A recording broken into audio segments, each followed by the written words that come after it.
ҷудокори маъруфи кишвар Беҳрӯзи Хоҷазода ба мусобиқаи устодони ҷудо ё худ мастерс омодагӣ мебинад. ӯ ҳамакнун дар тӯли корномаи варзишиаш бори дуюм дар мусобиқаи мастерс ширкат хоҳад кард.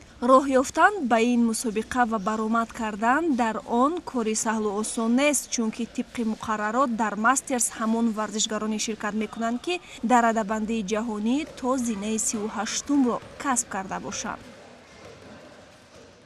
мо машқҳои тамринҳои худро баҳри барқарор шудан ба мусобиқоти мастерсӣ дар як баст идома дода истодаем. мо машқу тамринҳои дастаҷамиро дар давлати Муғулистон шаҳри Улан-Батор зиёда аз як ҳафта гузарондем ва баъдан дар шаҳри Иркутски Федератсияи Русия онҷо 20 рӯз мо машқу тамринҳои худро гузарондем. кӯшиш менамоем ки дар ин мусобиқоти бонуфуз шарафи кишвари азизамонро дар ин мусобиқаи байналмилалӣ баланд бардорем.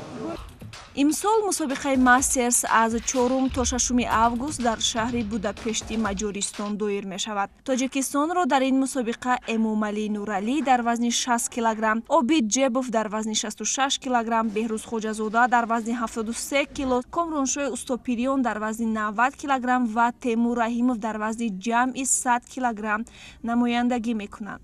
Сомон Маҳмадбеков, ки дар вазни 81 кг ҳаққи ширкат дар мастерсро пайдо карда буд, вале бинобар мушкили раводид натавонист ба Маҷористон сафар кунад.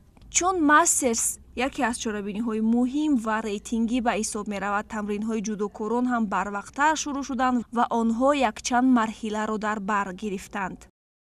тими мунтахаби ҷумҳурии Тоҷикистон зиёда аз 45 варзишгар, 4 мураббӣ калон, мураббии ҷопонӣ, бо дастгирии раиси Федератсияи ҷудои Тоҷикистон моҳтарам Исмоилӣ Маҳмадзоир ба шаҳри Иркутск давлати Федератсияи Россия сафарбар карда шуд ки дар муҳлати 16 рӯз машқҳои дастаҷамӣ бо ҳамроҳии давлати Муғулистон, Россия, Қирғизистон ва ноҳияҳои регионҳои ноҳияҳои Россия зиёда аз 180 варзишгар иштирок мекарданд, тамринҳои дастаҷамӣ гузаронд.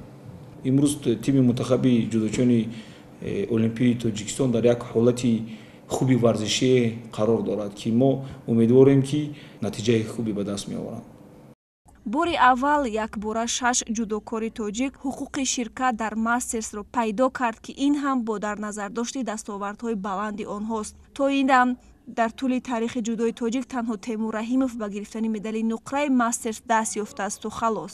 умед аст ки имсол аз миёни 6 нафар паҳлавони болаёқати кишвар ғолиб ва ҷоизадорони мусобиқаи устодони ҷудо пайдо хоҳанд шуд.